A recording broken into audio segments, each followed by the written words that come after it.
जय जगन्नाथ। आज आम वैदिक वाङ्मय षडांगर जो निरुक्त भागटी अच्छी आम ता विषय तार परिचय विषय साधारणतः टी जाना। एक्चुअली निरुक्त कौन जितेबले आम कौन वेद मंत्र व्याख्या प्रसंग को जाइए वेदर अर्थ मंत्र मान अर्थ जानापी चेष्टा करूँ से कौटि ना कौटि आमको वेदर षडांग मान विषय सूचना दि जाए। जितेबले कि आम वेदर षडांग मान को अध्ययन कर सारिकी तापर जाकि मंत्र मानकर अर्थ जानापी चेष्टा करूँ से जो षडांग मानकर ज्ञान ही आमको कौन करे से वेदर वास्तविक अर्थ को बुझापी साहाय्य करें। साधारणतः आम जो पाणिनीय शिक्षार पढ़ू जमीक आमर षडांग विषय गोटे श्लोक आसे छंद पादौ तु वेदस्य हस्तौ कल्पोथ पठ्यते ज्योतिषामयनम चक्षु निरुक्तम श्रोत्रमुच्यते शिक्षाघ्राणं तु वेदस्य निरुक्तम शिक्षाघ्राणं तु वेदस्य मुखम व्याकरण स्मृतम तस्मात् सांगम अदित्यैव ब्रह्मलोके महीयते।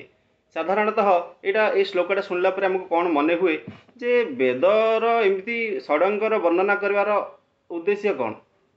किसी ना कि महत् उद्देश्य निहाती रही। साधारणतः आम विचार करवा जमी आम होती गोटे मनीष आमर हाथ गोड़ कान नाक आखि पाटी इत्यादि जमी आम शरीर मानकर सब अंग रही ये शरीर मानक अंग रहा द्वारा कौन हो आमर जीवन शैलीटा अत्यंत सरल आउ सुचारू रूपे संपन्न हो पारुछि। ठीक वैदिक वाङ्मय जेतेबेले वेद मानकर अर्थ को ज्ञापन करने हेले अर्थ को बुझापी हेले आमको यही सबू षडंग माने से मंत्र मानकर तात्पर्य को बुझापी सुचारू रूपे से माने कौन करती कार्य अवलंबन करती। जमीती कि गोटे वैदिक मंत्र को आम जो बुझापी चेष्टा करवा से यही निरुक्त वर्णना कर पद मान को पूर्व ठीक से बुझी ता विषय आम अवधारणा थी ताहले आम वेद मंत्र मानकर अर्थ बुझे आम कौटि ना कौटि निहाती सरलता अनुभव हो। से भाव में साधारणतः निरुक्त कहले कौन जदि आमर मन में शंका आसे जे निरुक्त कहले आम कौन बुझी था निरुक्त कहले सी हूँ एक व्याख्यात्मक ग्रंथ जहाँ को आमर महर्षि यास्काचार्य लिखिं। व्याख्यात्मक ग्रंथ कहले से कहार व्याख्या करे ना वेदरे वर्णना कर शब्द मानकर एक समूह को निघंटु बोली कहुए। साधारणतः पूर्व काल में आमर कौन शब्द ग्रंथ बा कोश ग्रंथ मान को निघंटु नाम आमर पूर्वपुरुष मैंने जानुले। तो निघंटु कहले ये निघंटु कहवार अर्थ जे वेदरे वर्णना करा गो शब्द ठारू आरंभ करी देवपत्नी पर्यंत जेते गुड़िए सब वैदिक शब्द मंत्र मानक वर्णना होती से मानकर समूह जोटी प्रतिपादन हो जोटी गोटे जगार एकाठी कर कोश ग्रंथटी हूँ निघंटु एवं सही निघंटु बा सही शब्द मानकर व्याख्यात्मक बा निर्वचनात्मक ग्रंथ होउची निरुक्त जहाँ कि स्वयं महर्षि यास्काचार्य ताकू माने प्रतिपादन करिसंती। तो सेठी साधारणतः जानिबा यास्काचार्य निरुक्त ग्रंथर कहीं प्रतिपादन कले तार आवश्यकता कौन अच्छी व्याकरण मध्य गोटे अच्छी आमर माने निर्वचन बा आमर शब्द निष्पन्नकारी ग्रंथ बा शब्दर अनुशासनात्मक ग्रंथ एते गुड़िए सब थिला परे भी निरुक्तर आवश्यकता कौटि ना कौटि आवश्यकता माने एठी हमको अनुभव होउची। तो साधारणतः देखिए निरुक्तर आवश्यकता कौन ना जमीती आपण मैंने देखु कौन सी गोटे शब्द आसची वेदर आम धर उदाहरण पर देखा अग्निमीले पुरोहित गोटे मंत्र नवा से मंत्र मानकर जितेबले अर्थ जानापी हेले प्रथम से शब्द मानकर अर्थ को आमको बुझा हम जमीक कौन विषय प्रवेश करूँ अक्षर ज्ञान दरकार तापर तार से अक्षर मानक सम्मिश्रण शब्द निष्पत्ति से शब्द मानकर अर्थ को बुझा दरकार यदि आम शब्द मानकर अर्थ को ठीक भाव हृदयंगम कर से संपूर्ण वाक्यर बा संपूर्ण मंत्रर अर्थ को आम बुझे कौटि ना कौटि सुविधा अनुभव करवा। जदि शब्द मानकर ज्ञान आम पाखे अभाव अच्छी शब्द मानक आम ठीक से बुझीपारी ना से मंत्र मानकर तात्पर्य अर्थ को बुझा आमको कौटि ना कौटि कठिन अनुभव हो। से भाव में आमर साधारणतः व्याकरण कौन करा जाए ना व्याकरण जेकोसी से शब्द मानकर व्युत्पत्ति बा निर्वचन दि जाए जो शब्द मानकर क्रिया प्रत्यक्षभूत अटे बा से शब्द मान को देखिले कौटि ना कौटि तार क्रियार प्रत्यक्षभूत अवस्था को अनुभव करा जाए। जमीक साधारणतः आम देखा जमीक आपणकर तिंगंद प्रकरण सब धातु मानकर साक्षात सेठी निर्वचन कराई जमी आम देखा सुबंध प्रकरण में गोटे उदाहरण आम कह राम शब्द को जो आम विचार करूँ से राम शब्द रमु क्रीड़ायाम गोली धातु आम से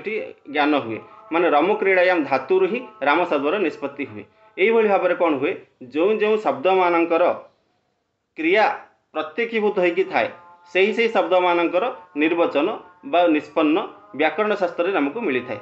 किंतु जो जो शब्द मानकर स्वर संस्कार माने प्रकृति प्रत्यय विषय कौन स्पष्टता अनुभव न हुए स्पष्टता न थाए से ही जगार व्याकरण में आमको से शब्द मानकर व्युत्पत्ति बा शब्द मानकर अर्थ बा निर्वचन मिलबार संभव हो पारि न थाए। तो सही जगार कौन हुए ना से ही शब्द मानू व्युत्पत्ति बा तांकर अर्थ जणे अर्थ प्रतिपादन करने से निर्वचन करने आमर निरुक्त शास्त्र आवश्यकता हुए। से ही भाव में निरुक्त शास्त्र आम उदाहरण देखा आउ गोटे दृष्टि आमको रखिबार अच्छी ना निरुक्त शास्त्र बा निरुक्त ग्रंथ रे वर्णना करा जाइथिबा बा निर्वचन करा जाइथिबा शब्द मानकर अर्थ केमिति होइताय ना सब बेले निरुक्त शब्द रे निर्वचन करा जाउथिबा शब्द मानकर अर्थ प्रधान प्रतिपादन अर्थ प्रधान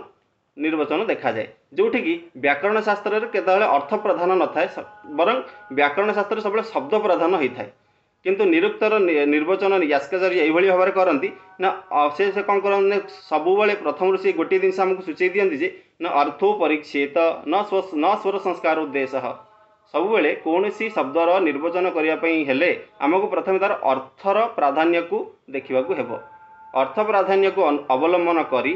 तापरे सेठी कौ धातु हम से कौ प्रसंग में आसूची कौ धातु कौ प्रत्यय हम तार कल्पना बा तार अनुसंधान करा जाय थाए। यही हूँ माने निरुक्त शास्त्र निर्वचन प्रक्रियार लक्ष्य बा ध्येय विशेष अटे। किंतु जोटा व्याकरण शास्त्र कौन होता है से सब विषय गुड़िक देखा जाय न थाए। सेथिपई निरुक्त ग्रंथर प्रथम अध्याय रे पंचम पादरे गोटे उक्ति आसे तदीदम विद्यास्थानम व्याकरणस्य कार्छण्यम स्वार्थ साधकम च। यही निरुक्त को से यही एक माने वैशिष्ट्य प्रतिपादन करने तार प्रयोजनता कौन जनवाई से लिखुं तदीदम विद्यास्थानम व्याकरण से कार्छण्यम माने व्याकरण शास्त्र रे जहाँ जहाँ सबू शब्द समन्वय जहाँ जहाँ सबू शब्द अनुशासन प्रक्रिया सब अवलंबन करा जाइछि तन्मध्यरु जहाँ जहाँ किछि अभाव रही जेमिति अनेक गुड़िया शब्द अच्छी से माने अप्रत्यक्ष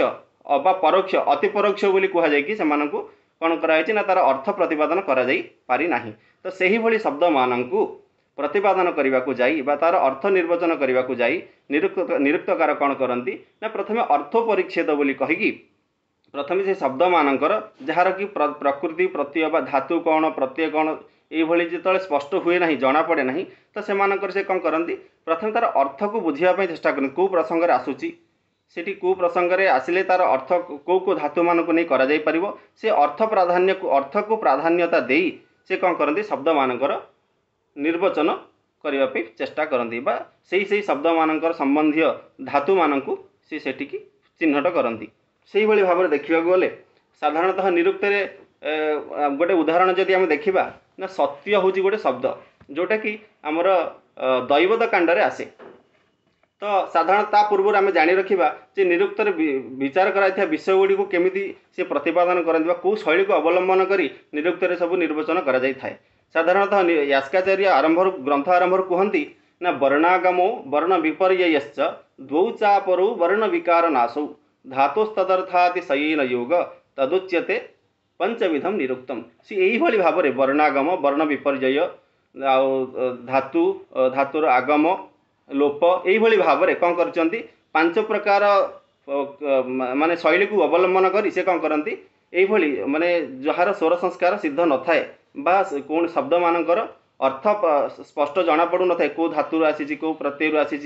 से ही शब्द मानक से कौन करती ना तार प्रथम अर्थ को प्राधान्यता देई से कौन करती यही वर्णागम वर्ण विपर्यय माध्यम से मानकर माने अर्थ को प्रतिपादन कलापर बा अर्थ को स्पष्ट कलापर तार निर्वचन प्रक्रिया को अवलंबन करथांती। यही भाव में से पांचटी माने पांचटी तथ्य को पांचटी शैली को पाथेय करके से कौन करती प्रतिटी वैदिक शब्द मानकर अर्थ निर्वचन करी। साधारणतः आम बुझा यास्क प्रणीत निरुक्त केतोटी माने कौन कौन सब प्रसंग रही। साधारणतः यास्क प्रणीत निरुक्त से निघंट शब्द मान व्याख्या जितेबाला व्याख्याक्रम आग को जाए तो प्रथमे कौन हुए तार अध्याय क्रम आम जानी रखा जे संपूर्ण निरुक्त प्रथम 14टी अध्याय अच्छी 14टी अध्याय मध्यरु लास्ट को दुईटा हूँ परिशिष्ट अध्याय नहले प्रथम रु 12 नंबर अध्याय पर्यंत हूँ तार वास्तव में अध्याय एवं दुईटी लास्ट को हूँ परिशिष्ट अध्याय। तो से प्रथम 1 रु 3 अध्याय पर्यंत हूँ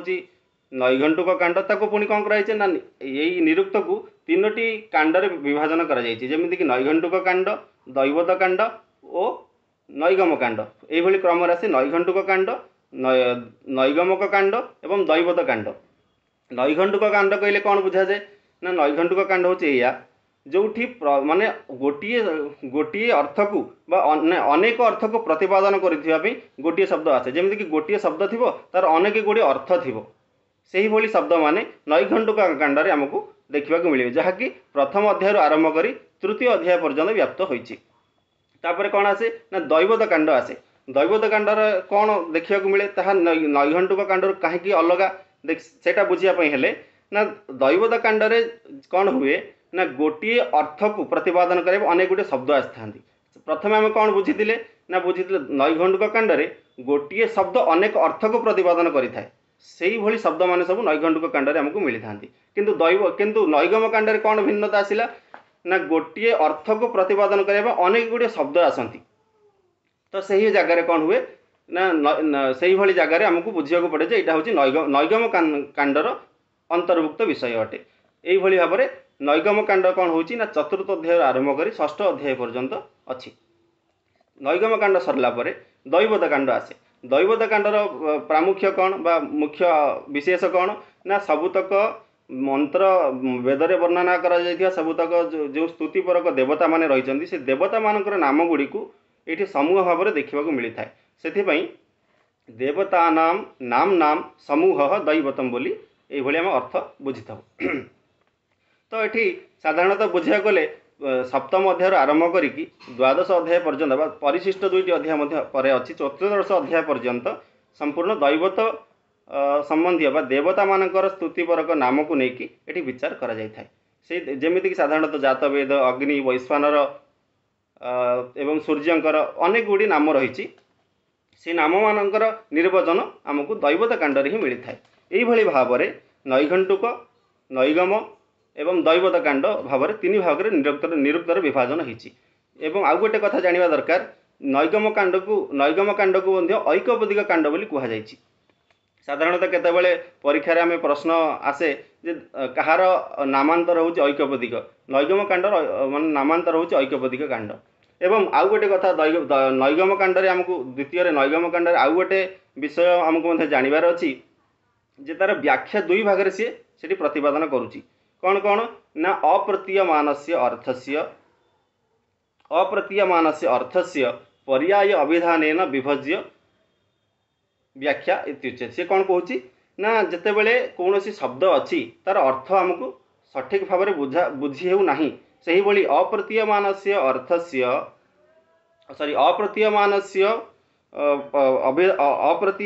अर्थस्य पर्याय अभिधानेन विभज्य प्रतिपादन व्याख्या यही व्याख्या से कौन करुच्ची जो शब्द मानकर अर्थ हमको स्पष्ट होना ताकू प्रथम अर्थ को स्पष्ट करी अर्थ स्पष्ट करने से कौन करुच्ची ना से शब्द मान को खंडे खंडे खंडे खंडे कौन करुच्ची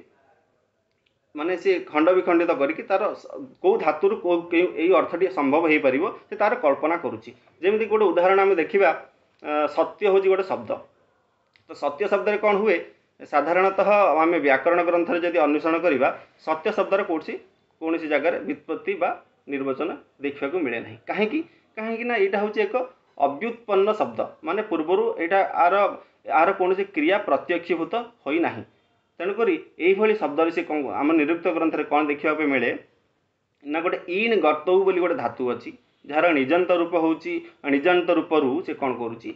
य नौची आयन माने आयक रु य बोली गोटे से कौन कर यर उदाहरण करुच्ची तापर यर अर्थ कौन ना इन गतौ धातु रही कौन सी जगह को जीवा प्राप्त होगा यही अर्थ य को नहीं तापर अस शुद्धार्थक अस धातु से कौन कर अंतिम टी को नहीं उद्धार करी भाव में सत सत माने विद्यमान वस्तुतत्व बा विद्यमान वस्तु पदार्थ को जी आमको प्राप्त कराए ये से यर ये प्रतिपादन कराला माने माने ईण गतु धातुर य को ये निगला अस नाम असर अर्थ है विद्यमान वस्तु पदार्थ को जी आमको प्राप्त कराए बा जहाद्वारा प्राप्त हुए सी हूँ सत्य यही भाव से कौन कर निरुक्त ग्रंथ में सत्यर निर्वचन दि जाइए भाव में कौन है तो ये कौन हुए ना यही व्याख्या कौन हुए ना ये अर्थ परिज्ञान हुए अर्थ प्राधान्य संभव हुए किंतु व्याकरण शास्त्र साधारणतः कौन देखा जाए ना व्याकरण शास्त्र हूँ शब्दस्यापि व्युत्पादन व्याख्या शब्द मानकर व्युत्पादन करिवो माने कोटा प्रकृति कोटा प्रत्यय यही भाव में विचार करी से शब्द को प्राधान्य दिखाई से अर्थ को प्राधान्य दि जाई न थाए से व्याख्या करागले तार प्रयोजन कौन हुए ना शब्द ज्ञान ही हूँ तार प्रयोजन किंतु पूर्वर आम जो कहते अप्रतीयमानस्य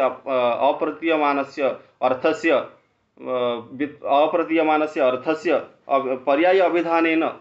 विभज्य प्रतिपादन व्याख्या बोली हम जो कही से कौन होता ना अर्थ परिज्ञान ही तार प्राधान्य बा प्रयोजन थिला किंतु परवर्ती जो व्युत्पादन जो कहगला ये केवल प्रकृति प्रत्ययर विषय आसला स्वर संस्कार देश माने स्वर संस्कार देश बोली गोटे विषय आसे व्याकरण में जो कि प्रकृति प्रत्यय को प्राधान्य दि जाए यही भाव में कौन हुए ना तार प्रयोजन होची सेठी केवल शब्दार्थ ज्ञान शब्दार्थ परिज्ञान ही तार प्रयोजन अटे यही भाव में प्रथम अध्याय कौन हुए जिते यास्क निरुक्तर अयम आरंभ करती से गोटे सी उक्ति आसे ना समाम्नाय समाम्नातः सव्याख्यातव्य समाम्नाय समाम्नातः सव्याख्यातव्य और अर्थ कौन ना से समाम्नाय शब्द कहले से समाम्नाय शब्दर अर्थ यही करुँच जे गो शब्दात् आरभ्य देवपत्नी पर्यंता वैदिक शब्दा समाम्नाय माने वेदार्थ परिज्ञानाय वेदार्थ समान्वय माने वेदर अर्थ को परिज्ञान करने बुझेवाई से कौन करती यहाँ हूँ से नाम यहाँ हूँ आख्यात यहाँ हूँ उपसर्ग यहाँ हूँ निपात यही भाव में पद चतुष्टय सी कौन कर विभाजन करके संपूर्ण नैघंटुक कांडरे बा प्रथम तृतीय अध्याय पर्यंत से कौन कर शब्द मानकर निर्वचन बा प्रतिपादन कर कौन हूँ दैव नैगम कांड अच्छी चतुर्थ अध्याय आरंभ कर षष्ठ अध्याय पर्यंत जोटिकी सी कौन करुँच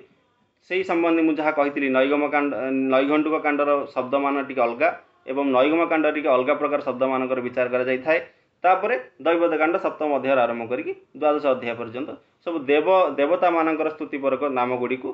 तार कौन पर्याय गुड़ी को सेठी कौन कर निर्वचन कर भाव में साधारणतः वेदरे निरुक्त शास्त्रर बा निरुक्त ग्रंथर प्रयोजनीयता आमको देखा मिलता है आउ गोटे कथा ये आम बुझी रखा दरकार जो मुझे प्रथम कहूली जे तदीदम विद्यास्थानम व्याकरण से कार्छिण्यम स्वार्थ साधकम च तो सेठी से कहूँ विद्यास्थानम व्याकरण से कार्छिण्यम बोली आम से शुणी स्वार्थ साधक कहले ये कौन बुझा जाए स्वार्थ साधक शब्दी कहीं प्रयोग करागला स्वार्थ साधक कहले केवल जो व्याकरण अभाव रही अंशगुड़ी को पूरण करने ही संपूर्ण निरुक्त शास्त्र प्रयोजन नुह तार विशिष्ट स्वतंत्रता किसी अच्छी कौन स्वतंत्रता हूँ या जमीक पदार्थ ज्ञान देवता ज्ञान एवं मंत्र मानकर लक्षण देवता मानकर लक्षण परीक्षा एवं तत्सहित जमीक आमर कौन सी पर्याय मानकर निर्वचन देवता मानकर संबंध निरूपण कहार कहा सहित संबंध रोची एवं मंत्र मानकर लक्षण परीक्षा ये अनेक गुड़िए स्वतंत्र विषय निरुक्त बद्धमान हो रही था तेणुक आम वेदर मंत्र मान बुझा पूर्वर जदि निरुक्त ग्रंथर यत्किंचित ज्ञान आम पाखे रहे बा किंचित अध्ययन आम करें वेद मंत्र मान हृदयंगम करने आमको निश्चित भाव में सहज अनुभव होता है तेणुक यही भाव में आम निरुक्तर आगक आम निरुक्तर प्रति विषय को धीरे धीरे बुझापी चेष्टा करिबा। धन्यवाद।